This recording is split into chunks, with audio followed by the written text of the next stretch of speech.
Welcome back, writers. Today we're going to look at how to write death. Deaths are everywhere in stories. From film to books, they spring up time and time again. But there are some deaths done well and some not. Today I'm going to look at several deaths that worked and several that didn't, and unpick the big question of why, so that you can feel more comfortable with writing death. Let's get into it.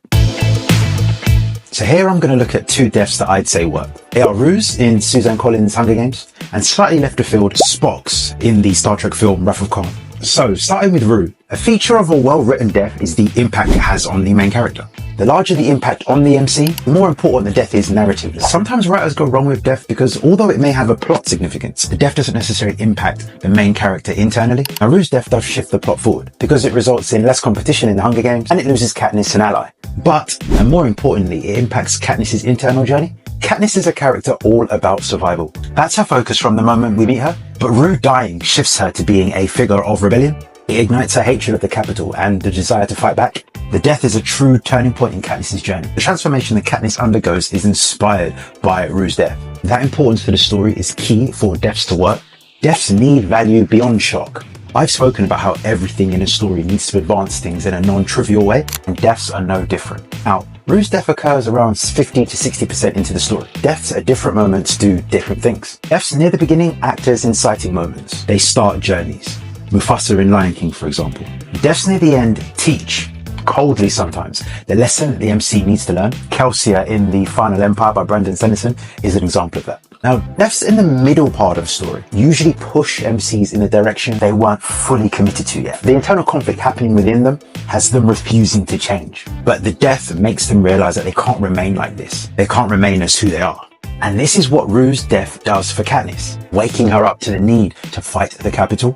Writers need to be aware of the placement of a death because that impacts the role that it has on the main character's internal journey. My last point on Rue's death is how it matches who she was. She was someone fighting the odds. She was the youngest, the smallest and weakest tribute from a weak district, but she was doing what she could.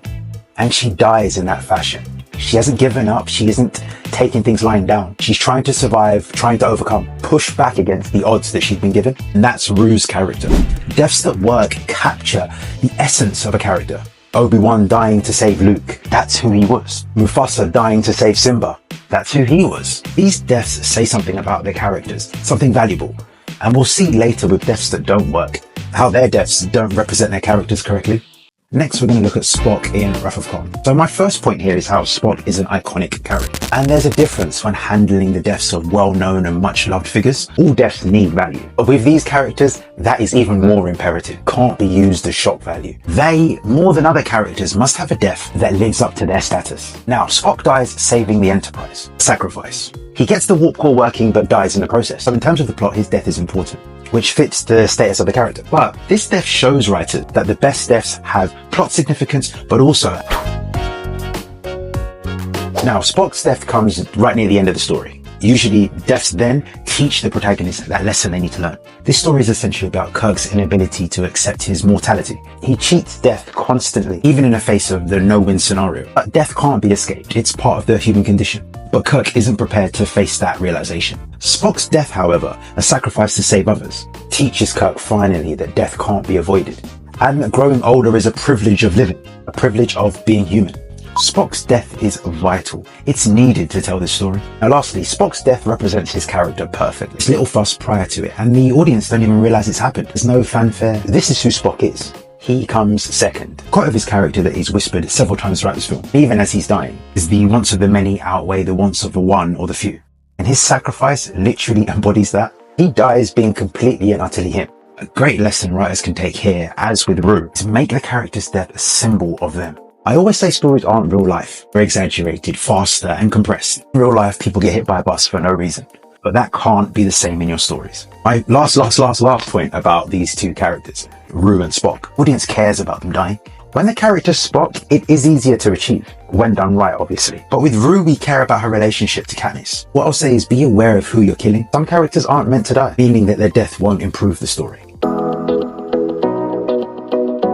Now, the two deaths we're going to look at that I don't feel work are Han Solo's in The Force Awakens and Jack Dawson's in Titanic. Han is a huge character, and the deaths of these sorts of characters always take center stage, or at least they should. And the first issue with that sort of death is how to make it satisfying. It needs time, it needs focus, it needs relevance. But in this story, Han is a side character to the point where he's almost there for fan service. And I think killing him in this sort of film where he's made this sort of appearance was always going to be a struggle. Because he's such an important character, his death needs to sync with his own story. But he wasn't the focus at all in The Force Awakens. I'd say this teaches writers that the larger the character, the more value their death needs, so that it doesn't come across as pointless. Yes, Han's death is important for Kylo Ren's story, but because the film presented itself as Rey's journey and Kylo as the antagonist, it felt uncertain. And as I've mentioned, for a character like Han Solo, his death should be heavily including a conclusion of his own arc, not used for someone else's. Han's death also, for a character so great, so large, so important, his death was unceremonious. It was on some bridge at the hands of his son. This wasn't an issue, or wouldn't have been an issue for a character like Rook, who wasn't the star of the story, or had been a star of previous stories. But when you compare Han's death to Spock, for example, who died in the warp core engine, surrounded by his friends who he's just saved, you can see the difference. Something for writers to keep in mind. Deaths are the end of a character's arc. How do you want that to look? And what do you want it to say?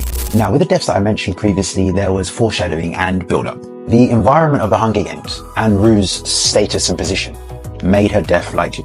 In Star Trek, the idea of sacrifice and mortality are huge themes central to the story, and their deaths feel like natural progression. But in Han's case, there's little of that. It seems like a plot device more than anything, and it's a reminder how character deaths need to be woven through the plot before it happens.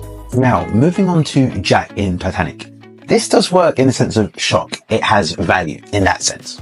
But in terms of Rose's story, it doesn't feel like a natural outcome of the situation. Remember, stories aren't real life. Yes, death was a very real, and for Jack's class, a near certain prospect. But in terms of transformation and character arcs, it didn't work. Jack's character teaches Rose to take control of her life. Remember, deaths at the end of the story usually cement the lesson that the protagonist needs to learn, but Jack's death doesn't impact Rose and her learning. Yes, she decides to give a fake name and avoid the life that she didn't want in New York, but that lesson was taught before Jack died. She decided to go with him and reject the life that was before her. So him dying didn't serve her journey. There's an argument to suggest that even with him dead, he still refuses her old life. But I think we'd seen enough from the Rose character while Jack was alive to tell us that she'd never choose that life now. Now, although the film is Titanic, it's huge, this death does seem like a device. And it teaches writers to always do what's best for a character's arc. Unlike Han's death, Jack's death does things correctly, even if they're tiny. It is entertaining, but it's unsatisfying because of its value to Rose's story. But also, if you think about it, for Jack's story, he is a lucky chancer type who wins a ticket to the doomed ship. But what's his story? Yes, he's a static character, so he doesn't need to go on this sort of transformation, and he changes Rose while staying the same. But does his death say anything for his story? Is it a critique of the era's class system? It just makes him feel like even more of a device. He doesn't truly have questions and answers for his character. He's there for Rose. Jack and his death teach writers to give characters internal wants. They push the characters. When deaths work, they're extensions of the character's own journey. Even Rue, who was a side character, has wants, has a purpose beyond Katniss. Jack doesn't. And that's why his death doesn't work. Overall, deaths that work are valuable to the plot and the internal journey of the main characters. They move the plot forward, but they aren't merely devices. They also carry importance for the characters who die, for their arcs. And as you may have heard me say before, the best writers do multiple things at once. When deaths work, it's because multiple things are happening. They're multi-layered things, not simply causing shock or teaching. They're doing all of it. Driving arcs, causing surprise, reaffirming direction, moving the plot, everything. Anyways, thanks for watching, and as always, I'd love to hear your thoughts in the comments. And as I like to say, I'll see you in the next video.